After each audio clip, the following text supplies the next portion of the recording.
Welcome back and hello if you're new.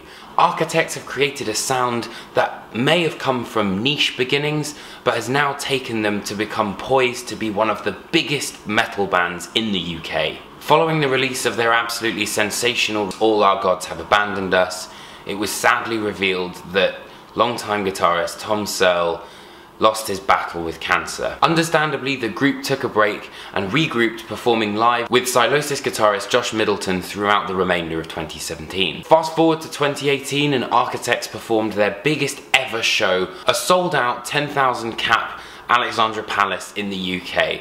And from then, the band resolved to carry on. 9 months later, the world has been waiting with bated breath for their brand new 8th album, Holy Hell.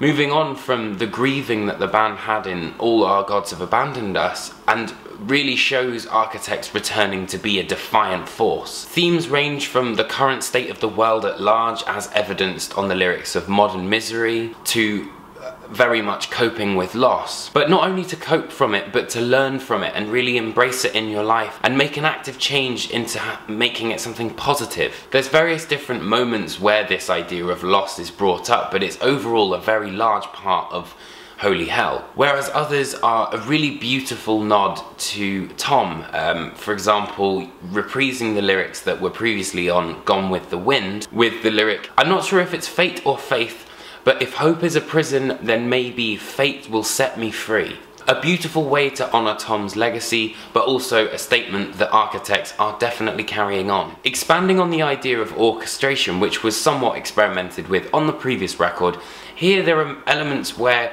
the orchestration can be the real focus of the track, but it can also be a very subtle layer. And although there's a hell of a lot going on both orchestrally, instrumentally and vocally, every section of each track is dynamic and put in the exact right place. For example, the final track, A Wasted Hymn, acts as a fitting footnote to the album, and for me reminds me a little bit of the sounds that we saw on Memento Mori.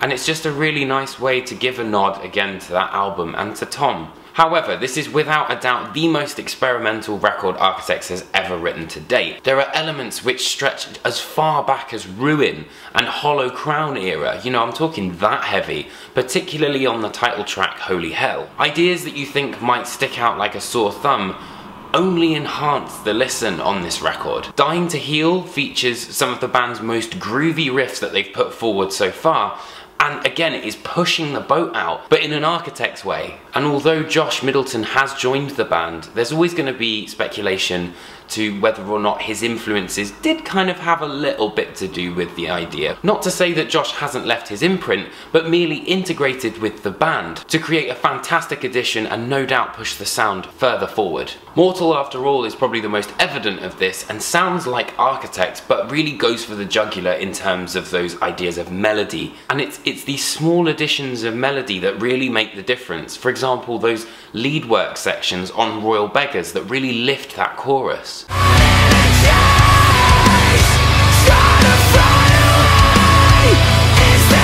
But then there's some seriously unexpected stuff here on Holy Hell.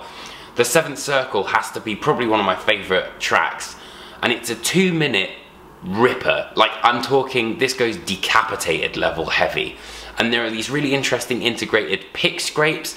But again, like I said, it always sounds like Architects. And then it's followed by the absolute smash hit that is Doomsday.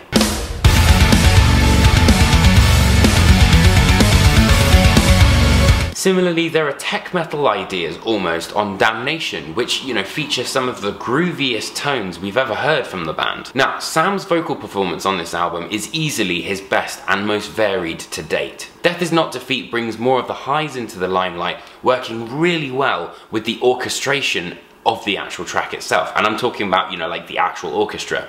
And it really does bring this idea of emotion in there. However, personally, I think there's more melody ever than before in his singing, for example on Hereafter.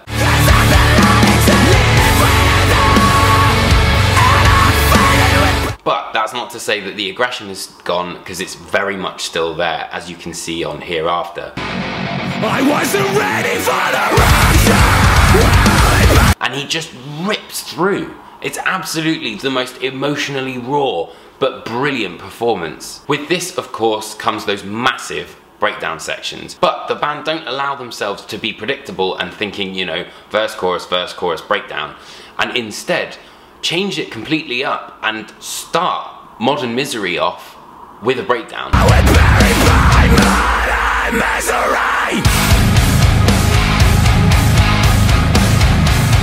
It's precisely this sense of being predictable yet completely unpredictable at the same time that adds so much to Holy Hell. And Death Is Not Defeat has a breakdown that may sound, you know, kind of run-of-the-mill Architects, but then it's turned on its head completely because of Dan Searle's amazing use of drums, where not only the snare hits, but the actual bass drums themselves create this sense of kind of like a staggered breakdown. There's always this section of incredible aggression and then a bit of release.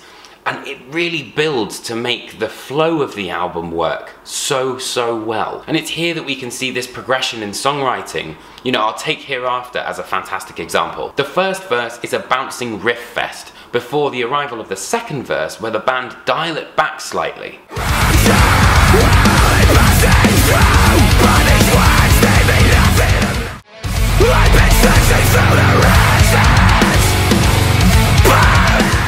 Using the same style of riff, but adding more space. And it's the catalyst of Dan Searle's drums what really kind of brings back in that groove. Some things are broken,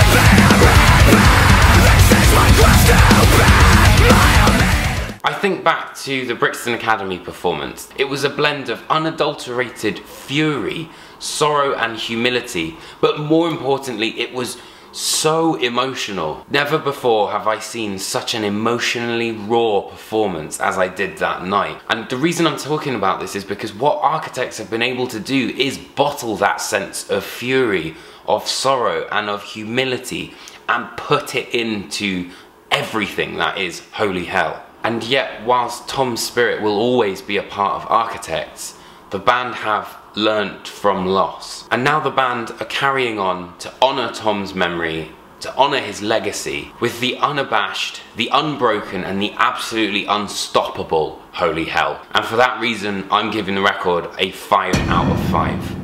I hope you guys enjoyed this video. Thank you so much for watching. If you did, hit that like and subscribe button. There's plenty more videos over on my channel, album reviews, interviews. Please be sure to leave a comment. I'd love to know what your thoughts are. This is such a big album for the metal community, and I'll see you guys next week for another album review. Alright, take care.